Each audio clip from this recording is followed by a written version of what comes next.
Assalamualaikum dear students, hope you are fine. Today we shall study math of class 4. We are going to learn concept from unit number 2, addition and subtraction. Lecture number 2, properties of addition. First property है commutative property of addition. Commutative property of addition की definition क्या है? Changing the order of numbers in addition does not affect their sum. कि हमारे पास जो भी हम addition करते हैं कोई भी टू नंबर्स का, उनका कोई चेंज ना हो, उसे क्या कहेंगे? Commutative property of addition. जैसे कि हमारे पास a प्लस बी है, वो किसी इक्वल आता है, किसी इक्वल है b प्लस ए. दोनों का आंसर क्या आएगा? सेम आएगा. जैसे कि 2 प्लस 3 है, 2 प्लस 3 का आंसर क्या है? 5, और 3 प्लस 2 का आंसर भी क्या है? 5. ठीक है, दोनों की पोजीशन चेंज होने से हमारे पास आंसर सेम आता है, आंसर चेंज नहीं आता.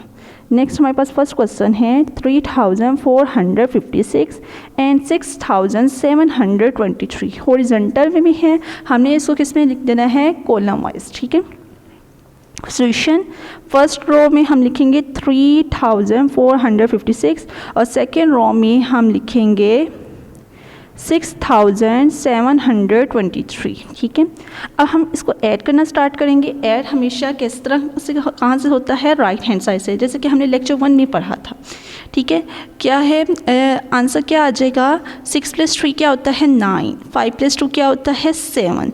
4 प्लस 7 क्या होता है? 11. 1 आ गया, 1 ऊपर कैरी, तो कैरी जो गया है तो उन सबको ऐड किया तो क्या आ गया? 10. ठीक है, ये हमारे पास आ गया फर्स्ट टू, मतलब 3456 को ऐड किया 6723 से, तो हमारे पास आंसर आ गया 10179. इसी तरह अगर हम इसकी पोजीशंस चेंज कर दें कि अगर हम फर्स्ट में क्या लिखते हैं? 6723 और सेकेंड रो में हम लिख दें 3456, तो आंसर तब भी हमारा क्या आएगा?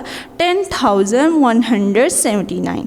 आप देख सकते हैं राइट हैंड साइड से स्टार्ट करें प्लस करना. 3 प्लस 6 क्या होता है? 9.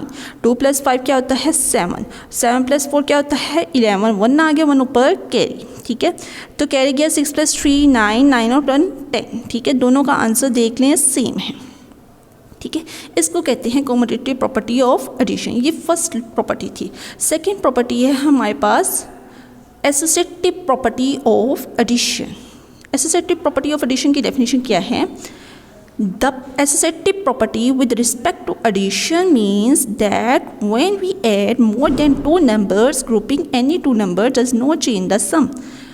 आपने सबसे पहले क्या करना है? एसोसिएटिव प्रॉपर्टी में आपके पास 3 नंबर्स होंगे. ठीक है, 3 नंबर्स होंगे. ठीक है, 3 नंबर्स में से आपने क्या करना है? फर्स्ट 2 की ग्रुपिंग कर लेनी है, थर्ड नंबर को वैसे रहने देना है. ठीक है, फर्स्ट 2 की जो ग्रुपिंग की है उसको आपने ऐड करना है, फिर उसका जो आंसर आएगा उसको थर्ड नंबर से ऐड करना है. ठीक है, इसी तरह हम ऑपोजिट में देखेंगे. ठीक है, दूसरी तरफ देखेंगे तो फर्स्ट नंबर को हम वैसे ही रहने देंगे, सेकेंड और थर्ड को हम ऐड करेंगे और फिर उसका आंसर जो आएगा उसको फर्स्ट से ऐड करेंगे, और दोनों का आंसर क्या होना चाहिए? सेम होना चाहिए. लेट्स स्टार्ट, देखते हैं. फर्स्ट क्वेश्चन है 1446, ये एक नंबर है. सेकेंड नंबर क्या है? 5316 एंड थर्ड नंबर क्या है? 7100. ठीक है, सॉल्यूशन में हमारे पास क्या आ जाएगा? हमने क्या करना है? फर्स्ट 2 की ग्रुपिंग करनी है. ठीक है, फर्स्ट 2 हमारे पास क्या है? 1446. ठीक है, और 5316. ठीक है, अब हम इन दोनों की क्या करते हैं? एडिशन करते हैं. राइट हैंड साइड से स्टार्ट करेंगे. 6 प्लस 6 क्या होता है? 12. 2 आ गया, 1 ऊपर कैरी. 4 प्लस 1 5, 5 में 1 ऊपर कैरी गया 6. 4 प्लस 3 7, 5 प्लस 1 6. ठीक है, ये आ गया. अब जो हमारे पास आंसर आया हम उसको लिखेंगे, और जो थर्ड नंबर रह गया है उसको लिखेंगे. वो क्या है? 7100. अब इन दोनों को हम ऐड करेंगे तो हमारे पास क्या आ गया? 2 में 0 प्लस किया 2, 6 में 0 प्लस किया 6, 7 में 1 प्लस किया 8 और 6 में 7 प्लस किया तो 13 आ गया. ठीक है, इसी तरह हम दूसरी साइड करेंगे. दूसरी साइड में हम क्या करेंगे? सेकेंड और थर्ड की ग्रुपिंग करेंगे. सेकेंड और थर्ड की ग्रुपिंग करेंगे. सेकेंड क्या है हमारे पास? 5316 और थर्ड नंबर क्या है? 7100. 100। अब इन दोनों का ऐड किया तो क्या आ गया 12,416। ठीक है, अब जो आंसर आया है हम उसको लिखेंगे और जो फर्स्ट नंबर था हमारे पास वो लिखेंगे 1446। अब इन दोनों का ऐड किया तो क्या आ गया 13,862। आप देख सकते हैं कि हमारे पास क्या है 13,862। ठीक है, फर्स्ट में भी हमारा यही आंसर था, अब भी यही आंसर है, दोनों का आंसर क्या है सेम है। ग्रुपिंग चेंज करने से आंसर क्या है सेम है, डज नॉट चेंज है, तो ये क्या है associative property. I hope you have learned it very well. अल्लाह हाफिज़। Dear students, please subscribe our channel, press the bell icon, like, share and comment the videos. Thank you very much.